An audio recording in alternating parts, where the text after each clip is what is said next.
आज मेरी चौथी शादी थी। मैं चौथी बार दूल्हा बना खड़ा था, लेकिन मेरी आंखों में बहुत ज्यादा डर था, क्योंकि मेरे साथ बहुत बुरे बुरे अनुभव हो चुके थे और मैं फिर से शादी नहीं करना चाहता था। लेकिन मुसीबत ये थी कि मैं घर में अकेला रहता था और मुझे किसी के साथ की जरूरत थी। बीमार हो जाता तो कोई पानी पूछने वाला भी नहीं होता था। इतना बड़ा घर था, हर काम नौकरों से नहीं करवाया जा सकता था। इसलिए दोस्तों और रिश्तेदारों के कहने पर चौथी बार दूल्हा तो बनकर खड़ा हो गया। लेकिन पिछली 3 शादियां किस तरह नाकाम हुई, उस बात का मुझे आज तक पता न चल सका।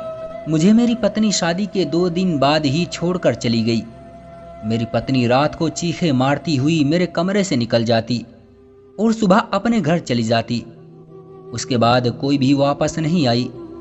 वापस आया तो तलाकनामा और ये अनुरोध के तलाक देकर बात खत्म करवा दी जाए। मेरी जिंदगी में क्या हो रहा था? अगर इस दफा भी मेरे साथ ऐसा ही होने वाला था तो फिर मैं तो बस सिर्फ 3 दिन का दूल्हा था। 25 साल की उम्र में ही चौथी शादी कर रहा था। जिंदगी किस तरफ जा रही थी कुछ समझ नहीं आ रहा था। चौथी पत्नी भी बहुत ही ज्यादा प्यारी और समझदार थी, पढ़ी लिखी थी। मैंने सोचा कि पढ़ी लिखी लड़कियां तो वैसे ही बहुत तेज होती है, उनके पास हर सवाल का जवाब होता है। पता नहीं वो मेरे साथ क्या करेगी, या पता नहीं मैं उसके साथ क्या करूंगा। क्या वो भी मुझे छोड़कर भाग जाएगी या समझदारी से मेरा साथ निभाएगी। डॉक्टर के पास भी गया था। डॉक्टर ने कहा कि सब कुछ ठीक है, तुम्हारे साथ तो कोई भी मसला नहीं है। फिर मेरी पत्नी मेरे पास 2 दिन से ज्यादा क्यों नहीं रहती? यही सब सोचते सोचते मैं अपनी नई नवेली दुल्हन के कमरे में चला गया। मगर जब घूंघट उठाया तो उसका चेहरा देखकर मेरे होश उड़ गए। उसकी आंखों में आंसू थे। वो मुझे कुछ परेशान नजर आ रही थी। मैंने कहा कि क्या बात है, परेशान तो मुझे होना चाहिए। उसने कहा कि क्यों, आपको परेशान क्यों होना चाहिए? तो मैंने उसे सारी बात बता दी कि आज तक मैं 4 शादियां कर चुका हूं, लेकिन कोई भी पत्नी मेरे साथ 2 दिन से ज्यादा नहीं रहती। मुझे नहीं पता कि मेरी गलती कहाँ होती है। सही तरीके से शादी होती है, मैं उनको अपने घर लेकर आता हूँ, आमने सामने बैठकर बातें करते हैं। 2 दिन अच्छे से गुजर जाते हैं, लेकिन तीसरे दिन वो भाग जाती है। पता नहीं इसमें गलती मेरी होती है या उनकी। और अगर आज भी यही होने वाला है तो मैं आपको पहले ही बता रहा हूँ कि मैं आपकी जिंदगी बर्बाद नहीं करना चाहता। उस लड़की का नाम रीमा था। उसने कहा कि मेरे माँ बाप इस दुनिया में नहीं हैं, मामा ने शादी कराई है। उन्होंने मुझे पहले ही बताया था कि उस लड़के की पहले 3 शादियां हो चुकी है, लेकिन कोई भी पत्नी साथ नहीं रही और बच्चे भी नहीं हैं। इसलिए मैंने शादी के लिए हाँ कर दी। वैसे भी मेरे पास और कोई ऑप्शन नहीं था। अगर आपसे शादी करके यहाँ ना आती तो मेरे मामा अपने दोस्त के बूढ़े बेटे से मेरी शादी करवा देते, जो 45 साल का था, और मैं उससे शादी करना हरगिज नहीं चाहती थी। इसलिए यहाँ पर आपके सामने मौजूद हूँ। पर आप क्या अजीब अजीब सी बहकी बहकी बातें कर रहे हैं? मैंने उसे कहा कि हाँ यही सच है, लेकिन जान लो इस बार मैं बहुत ही एहतियात से काम लूंगा। मैं सोफे पर सो जाता हूँ और तुम अपने तरीके से बेड पर आराम से सो जाओ। 3-4 दिन एक दूसरे से बात भी नहीं करेंगे, एक दूसरे की तरफ देखेंगे भी नहीं। जब बात ही नहीं होगी तो मैं तुम्हें देखूंगा ही नहीं, तुम्हारे पास ही नहीं आऊंगा, तो फिर कोई मसला कैसे बनेगा? बस मुझे छोड़कर मत जाना। अब मुझ में इतनी हिम्मत नहीं है कि मैं बार बार किसी का चेहरा देखूं। मुझे तुम अच्छी लगी हो, तुम समझदार लगती हो, बस तुम ही मेरे साथ रह जाओ। मेरी पत्नी ने कहा कि मैं समझदार हूं और मेरे पास वापस जाने का कोई रास्ता भी नहीं है। मैं पूरी कोशिश करूंगी कि मैं इस रिश्ते को निभा सकूं। ऐसा नहीं होगा कि छोटी सी बात के लिए मैं आपको छोड़कर चली जाऊं। उसने मुझे कहा कि ऊपर वाले का नाम लेकर अपनी जिंदगी की शुरुआत करते हैं। कुछ नहीं होगा, सब अच्छा होगा। अगर हम एक दूसरे की किस्मत में लिखे हैं तो फिर कुछ गलत नहीं होगा।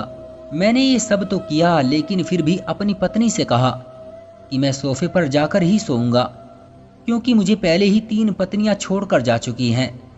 पहले मुझे लोगों ने कहा कि वो तीनों गलत थी, उनका कोई चक्कर होगा, वो तुम्हें पसंद नहीं करती होगी, उन्होंने तुमसे तुम्हारी दौलत के लिए शादी की होगी।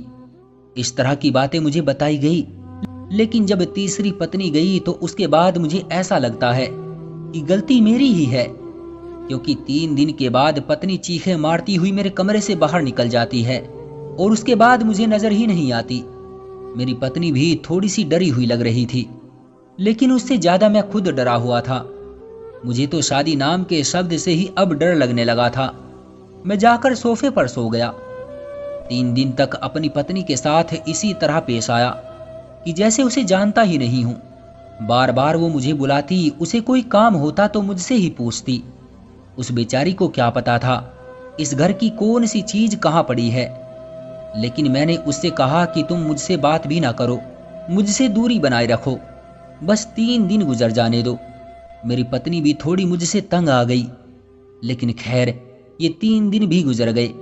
मगर तीसरे दिन की रात ही कुछ ऐसा हुआ कि मैं हैरान रह गया।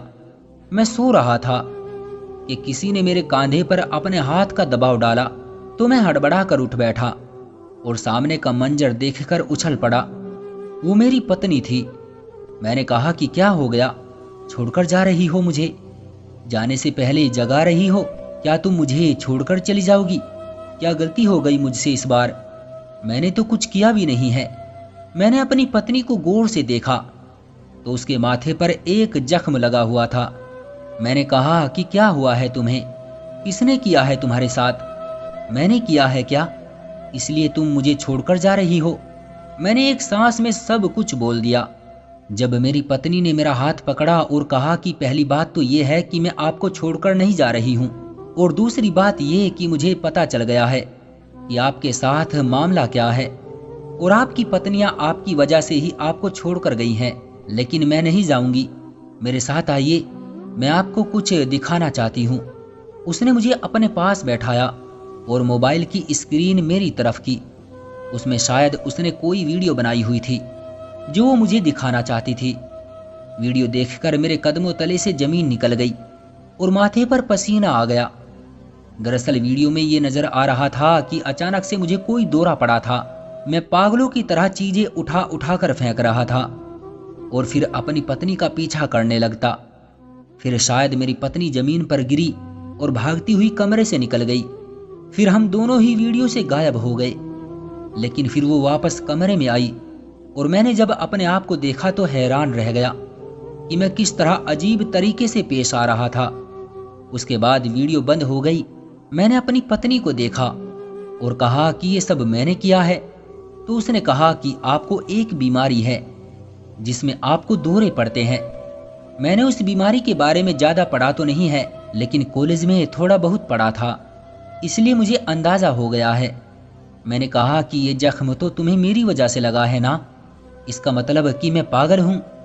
मेरी पत्नी ने कहा कि नहीं, आप पागल नहीं हैं, आपका इलाज हो सकता है, हम डॉक्टर के पास जाएंगे और मैं आपको छोड़कर नहीं जाऊंगी। फिर हम डॉक्टर के पास गए। डॉक्टर ने भी कुछ ऐसी ही बातें बताई। उसने कहा कि ये सब बीमारी किसी को भी हो सकती है। ये बीमारी ज्यादातर औरतों में होती है, इसका नाम हिस्टीरिया है, लेकिन ये मर्दों को भी हो जाती है, आपको भी है, और इसकी कोई वजह नहीं होती। अपने दिमाग में अच्छी बातें सोचें, हम आपको दवाई देंगे, अपनी पत्नी के साथ रहें, आपको मोहब्बत की जरूरत है और आप बिल्कुल ठीक हो जाएंगे। और ऐसा ही हुआ। मेरी पत्नी ने मेरा ख्याल रखा। अक्सर उसको जख्म लगे हुए होते क्योंकि मुझे दौरे पड़ते थे और मैं सुबह ये सब भूल जाता था, लेकिन फिर भी मेरी पत्नी ने मेरा साथ निभाया और प्यार, मोहब्बत और सेवा से मुझे बिल्कुल ठीक कर दिया। और फिर काफ़ी अरसा गुजर गया कि मुझे कोई दौरा नहीं पड़ा। उसके बाद हम लोगों ने भी नॉर्मल लोगों की तरह रहना शुरू कर दिया। दरअसल मुझे वाकई इतने खतरनाक दौरे पड़ते थे कि मेरी आवाज़ भी बदल जाती थी और मैं बिल्कुल पागल सा हो जाता था और सामने वाले पर हमला कर देता था। लेकिन मेरी ये वाली पत्नी समझदार थी, जिसने सब कुछ बर्दाश्त किया, इसलिए ये सब आसान नहीं था। वो मेरे लिए बहुत परेशान रहती थी, लेकिन ठीक होने के बाद मैंने उसको अपने दिल और अपने घर की मलिका बनाकर रखा और इतनी खुशियां देने का इरादा किया कि वो सब भूल जाए, क्योंकि वो वाकई खुशियों की हकदार थी। तो दोस्तों, ये थी हमारी आज की कहानी। उम्मीद है कि आपको पसंद आई होगी। आपका क्या कहना है इस कहानी के बारे में, कमेंट करके हमें ज़रूर बताएं। वीडियो को लाइक कर दीजिए और इसी तरह की कहानियाँ लगातार देखने और सुनने के लिए चैनल को सब्सक्राइब करके घंटी को दबाकर ऑल पर सेट कर लीजिए, ताकि आने वाली वीडियो का नोटिफिकेशन आपके पास तुरंत पहुँचे। मैं मिलता हूँ आपसे अगली वीडियो में, तब तक के लिए धन्यवाद।